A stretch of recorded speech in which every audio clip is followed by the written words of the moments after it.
Hi, today's video is about Mozart's D Major Piano Sonata, Concerto 311, the first movement, and specifically the appoggiatura in the fourth measure. But before we get into that, just a little bit of context to this.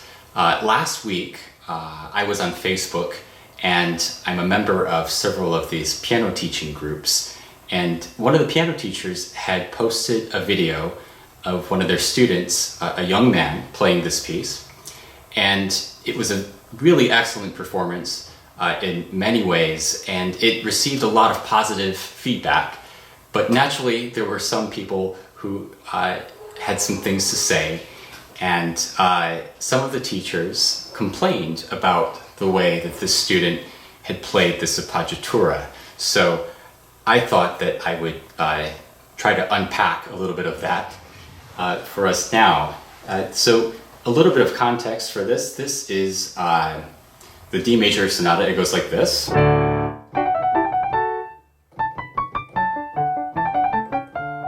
That's the appoggiatura in the fourth bar, and that's the way that most pianists play it. They play it long. It could be played short. And this is the way that the student had decided to play it.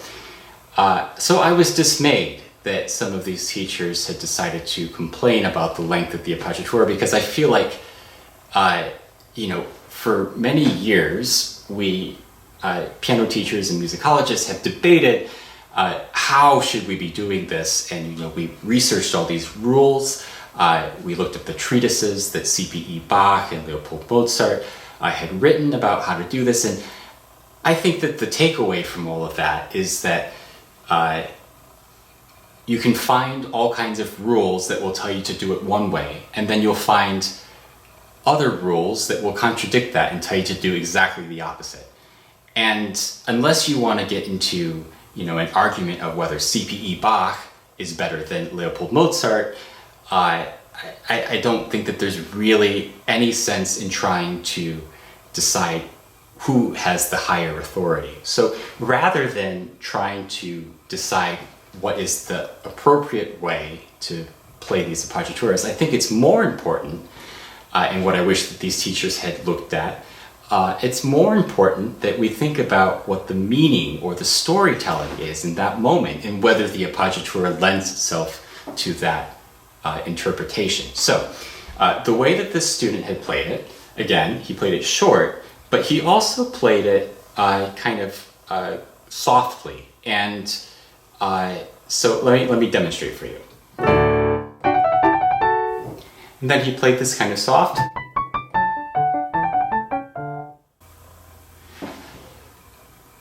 It almost sounds like a wrong note. And it is a wrong note, right?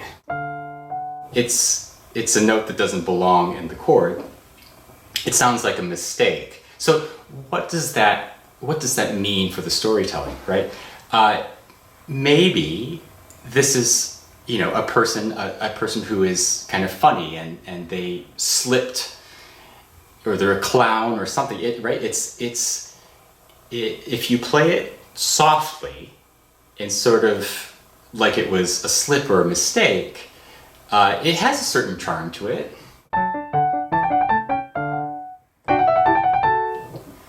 But it also, maybe it's not completely in the context of what you're thinking that the piece is about. And maybe that's what people are reacting to. The way that most pianists play, they play it long.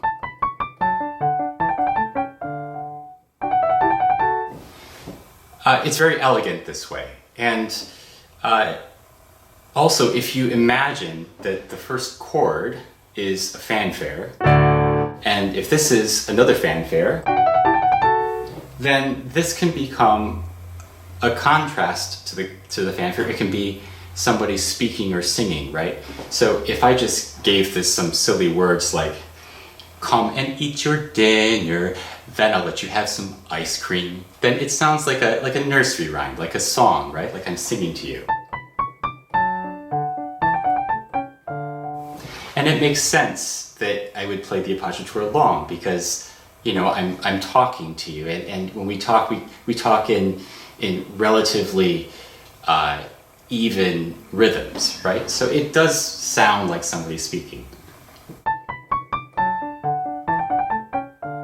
If that's your interpretation. If your interpretation is, it's maybe somebody doing a little dance and they stub their toe, that's also fine, right? Another interpretation that I'd like to suggest is one where maybe we have an interruption there and it is a restart of the fanfare, right? So if we have the fanfare in the beginning,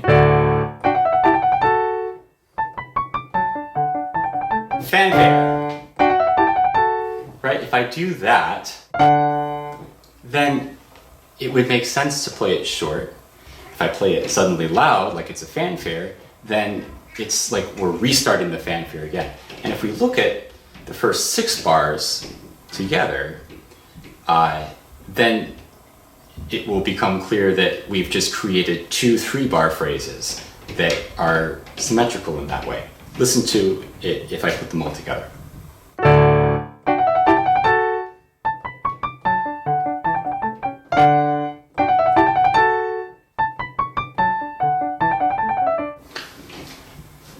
Something to think about. Most people don't play it that way, and I'm not sure that that's the only way to play it. In fact, if you did play it that way, maybe on the repeat, you could do it a different way. Something else to consider in how we play that is looking at the second theme, because the second theme has something that sounds very similar to it, right? This is the second theme.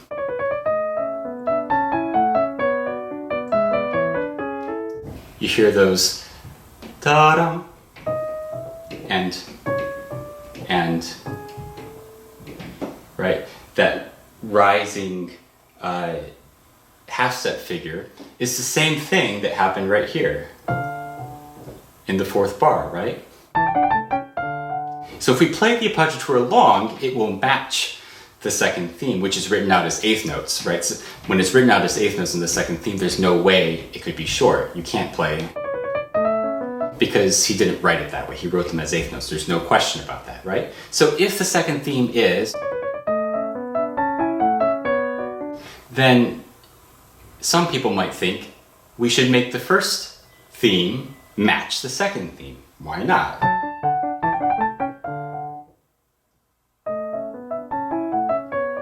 Make them the same rhythm. Some people would say that that's exactly the reason why we shouldn't do that, because if Mozart had written it with an appoggiatura, and then he wrote it later with 8th notes, then certainly he could not have meant for them both to be interpreted the same way.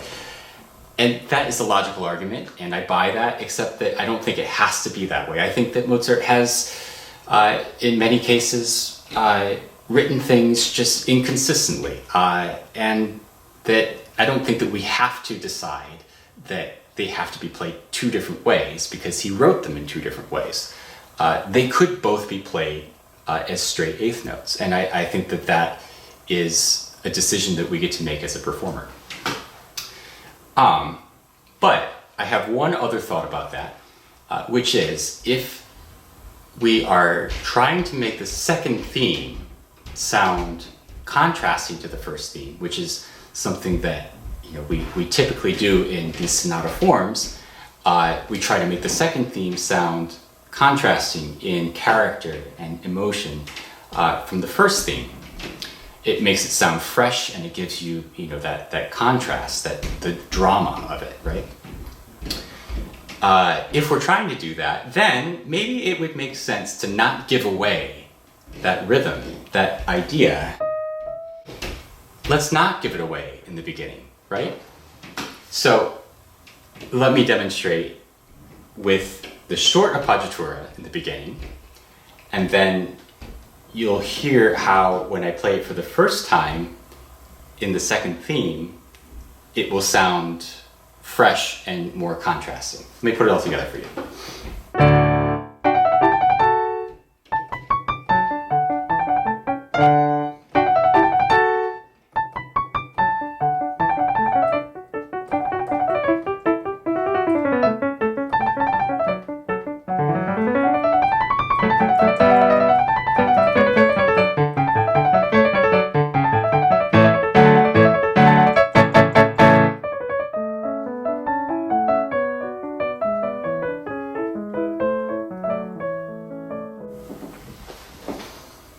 The first time we hear